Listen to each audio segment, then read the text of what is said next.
Welcome, Moju, to our show. I'm so happy to have you. I've been a fan for so long. We just wanted to chat with you a little bit about your latest album, ORO PLATA MATA. It's honestly such a unique nod to your roots and a new synthesis of your ideas.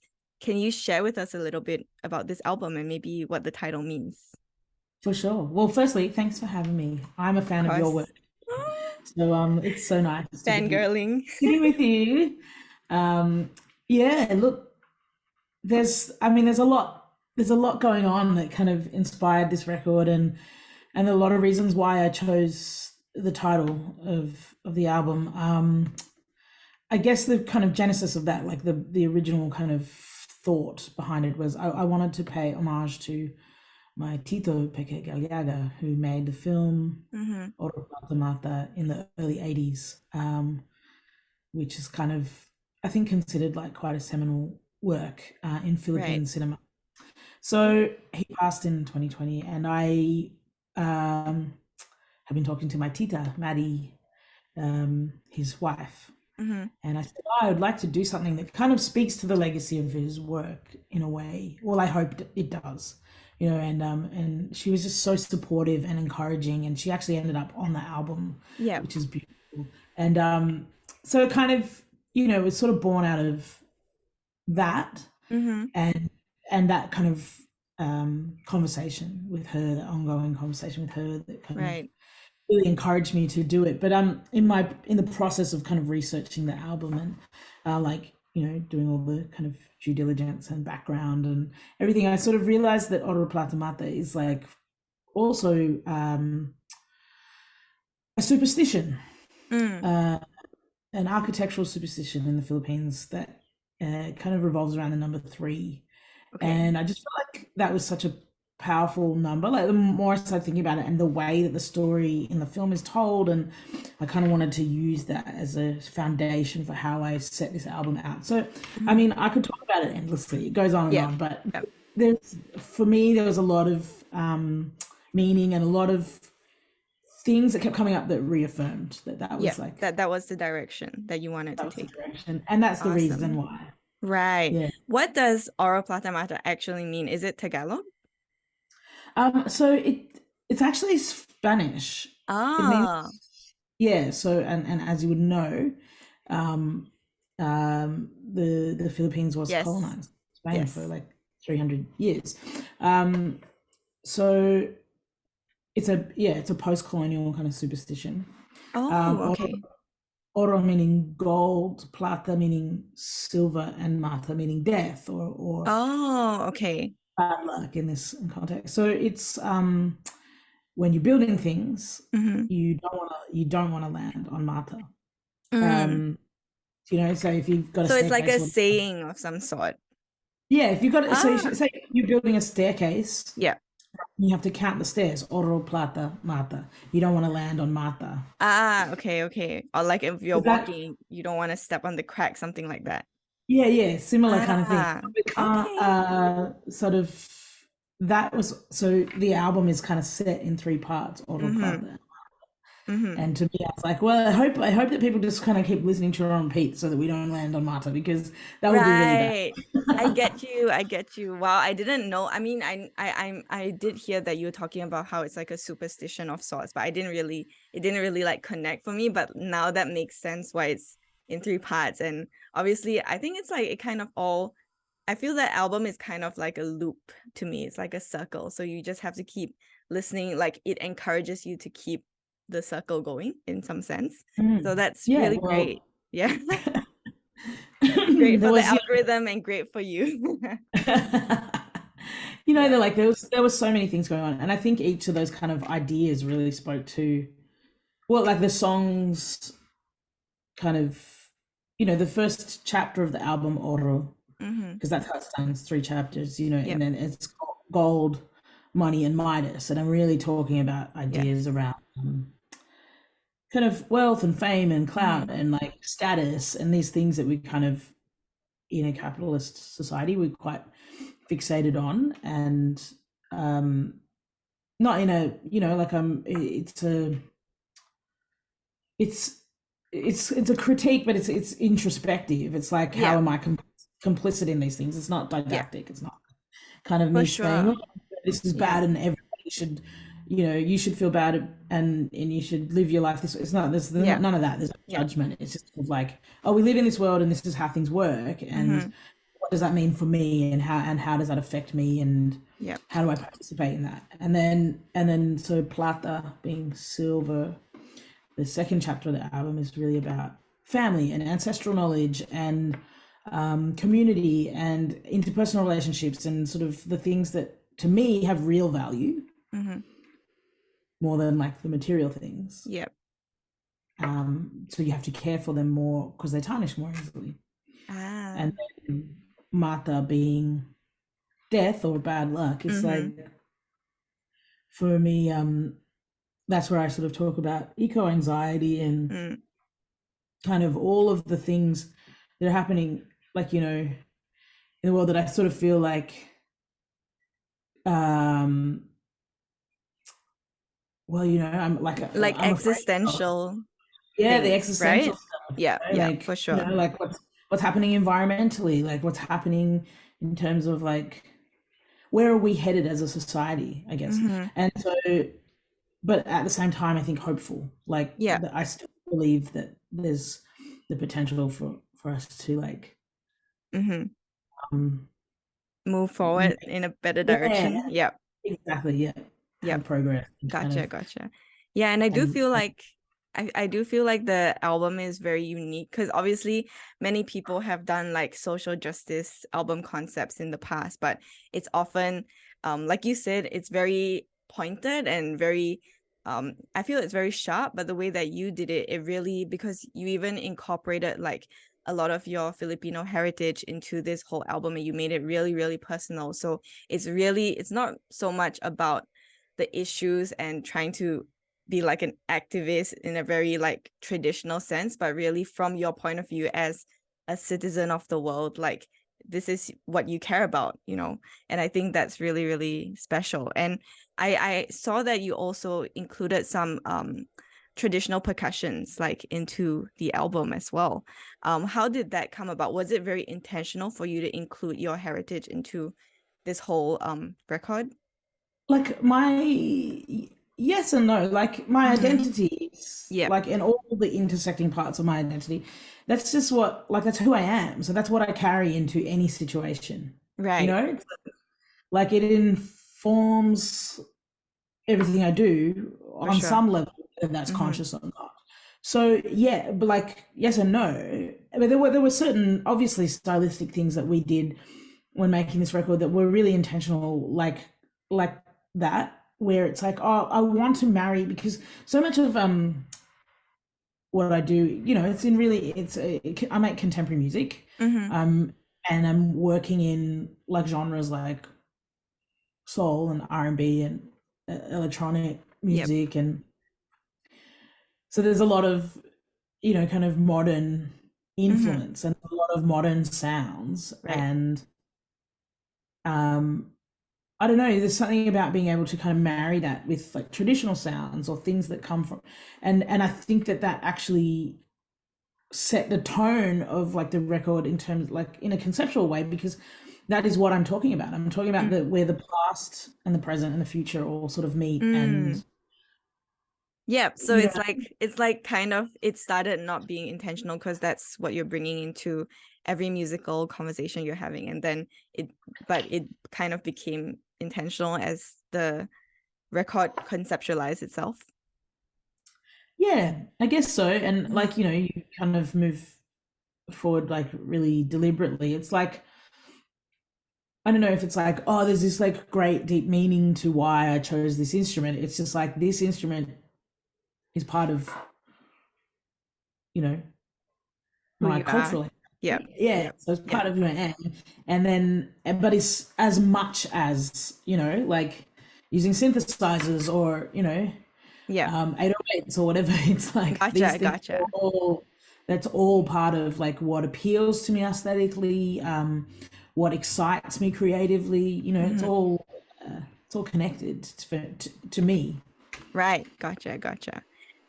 You also mentioned that you felt like a certain pressure in the past to conform to like expectations of what your music should be, but for you this album was kind of like a release, like moving past that.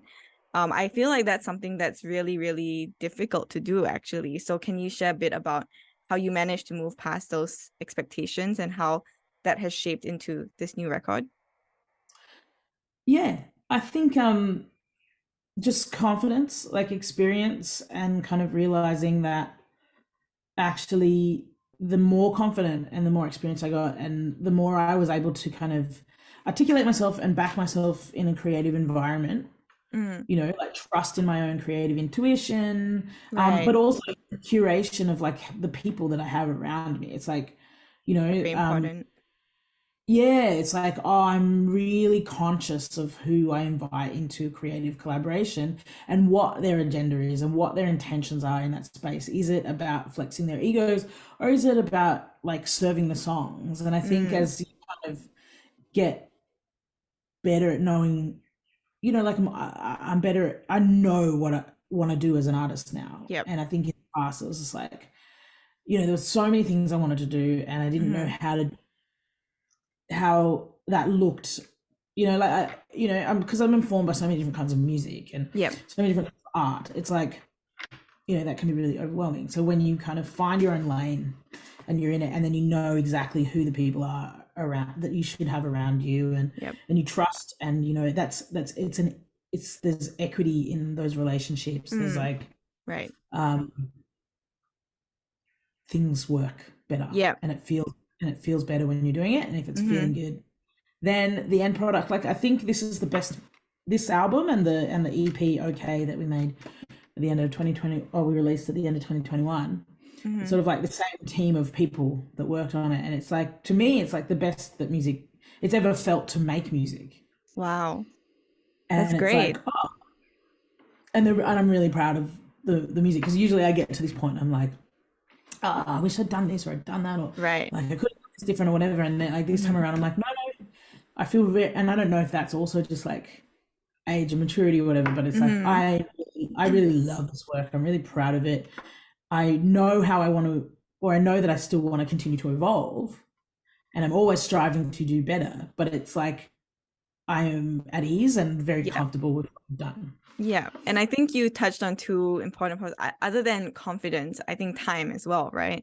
Because they kind of link together, you know, the as you grow, I mean, time passes and then you grow more confident, you grow into someone who knows themselves better and what kinds of spaces they should put themselves in order to produce the best work or to be their best selves. And I think that's maybe where like this record has kind of accumulated at like a really important point for you. And I can totally feel that. I do feel like there's something different between this record and some of your past ones, and it's really, really exciting to see. Well, thank you. Yeah, I think that a lot of that is just in that I, more than ever before, know what I'm trying to achieve as an Mhm. artist and what I want to say, and I have the confidence to like, yeah, to trust myself in that Yeah, creative process. for Yeah. sure. And as you mentioned, I think there is a sense of urgency, which I think is presented really brilliantly in this record. And it links to our whole concept of change that is for this radio show. And of course, I think in some sense, it's part of your album as well. How do you think this momentum that you've created relates to the topic of change and its importance today? Well, look, you know, it's not really for me to tell Mm-hmm. other people what meaning to take from the record. Yeah. I know what I was feeling at the time that I made it, and that was that, you know, like I was feeling really overwhelmed by where we were at in Mm-hmm. the world.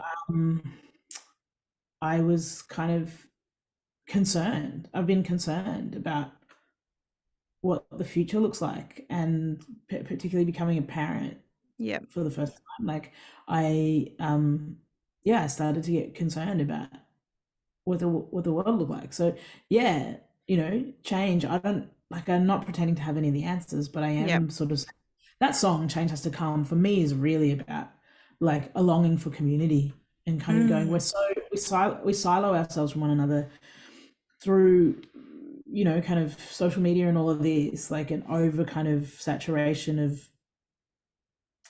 artificial Yep. socialization, you know, it's like Yep. we're not actually tapped into community, we're not You're not actually actually interacting and engaging. Yep. interacting, yeah, Yep. but we kind of burn ourselves out Mm-hmm. because we're constantly stimulated by it, you know. So yeah, you know, for me that's sort of a lot of what that song was. There's so many things that song's about to me, but Mm-hmm. just like the essence of it is just kind of going, I just want to be with people again. Mm. I want to be with family and community, and like I yeah, I just want to be with people again, and I feel like we're losing touch with one another. So that's where that was like the main kind of motivator in that song. But you know, in a broader sense, it's like it can be the job of, you know, what I like. My job is to leave enough space, like say something, but also leave enough space in there for people to kind of create their own relationship with the music Mm-hmm. and develop their own meaning. It's really Yep. subjective and it's really personal. And I think, you know, like I said, I'm not out here Mm-hmm. like doing stuff. It's not Preaching. Yep. judgmental. Yeah, Yep. it's not didactic. It's like this was my personal introspection. Like this was I was reflecting on Mm-hmm. the duality of my experience as being somebody who feels like I'm stuck in this rat race, you know, living in this capitalist kind of society, but at the same time, I'm totally complicit in it. Like I've got Mm-hmm. an Of course. iPhone and We all are. computer and I drive a car, you know what I mean? It's like Yep. I'm totally a participant in that. Mm-hmm. Um, so what does that mean? And that sort of those were the questions that I was kind of grappling with, like really personally. And I felt like, oh, that's pretty relatable, I reckon, for most people. But Yeah, for sure. I just, you know, I'm equally as interested to hear what other people get to say, you know, like I think that's more interesting. I think that Mm. actually is like far more interesting because I already know what I was thinking when I Yep. wrote the album. Like, Yeah. what is everybody else thinking when they're hearing it? That's kind of more the question. And for me, anyway, I don't know if I need Ooh. to explain it too much No further. worries. Yeah. I totally get where you're coming from. And I think that's a really great mindset to have because you know you do have some artists who have a really dominant viewpoint that they want to put out there, specific message about themselves, about their branding. But end of the day, all audiences are the same. Like it goes to them and they get to make their own decisions. So I think it's really exciting to function in that way because then you don't know what you're going to get back as opposed to trying to push a certain message out and be like, oh no, it's not reaching and therefore I failed, you know, as an artist. So Well, yeah. you know, like even with, you know, even with Native Tongue, and I think I learnt that with the last album, Native Tongue, you know, where that song for me was really, that song in particular, let's talk like, because Yeah. that was the song everybody was talking about. Mm-hmm. And I was like, that was so personal for me. Mm-hmm. That was about my relationship with language and my relationship with family and culture and history and ancestry. You know, it was like my experience of being a third culture kid and Yeah. feeling like really displaced by the fact that, you know, being First Nations, Wiradjuri, you know, second generation Filipino Mm-hmm. Australian. Mm-hmm. You know, my grandfather, my maternal grandfather is white. So it's like there's there was all these, you know, these things, and I was like, I don't really like. It's in the song. The refrain is, "I don't know where I belong," Mm-hmm. right? And then that kind of that song, I feel like once I put it out into the world, it ceased to actually be about me or any of the things that I had written it for. Mm-hmm. It became part of it got kind of swept up in this the zeitgeist and this like bigger conversation that was being had, and people really projected a lot of meaning onto it that Mm-hmm. um I think wasn't really about me. I Mm-hmm. became kind of the poster child for something that like I wasn't Yeah. actually even Yeah. necessarily trying, like, you know, trying to say. I think there were just like a lot of takes on what that meant, and so Mm-hmm. I learned really quickly that you kind of got to let go.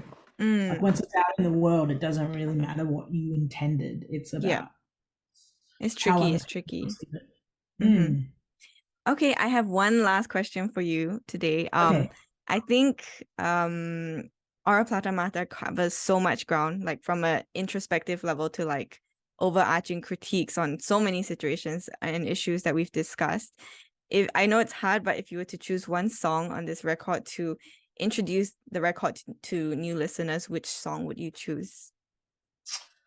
Ooh, Because like that's so hard. just think of it like, okay, this one song, and then like people will be like, oh, I want to know more about the rest of the record. I want to go and listen to the rest of it.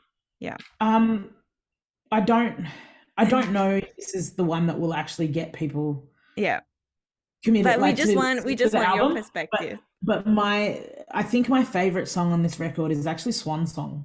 Mm. It's the last song on the album. I think it kind of summarizes, um, I guess, what the whole album is about in a way. It has a sense of hopefulness about it.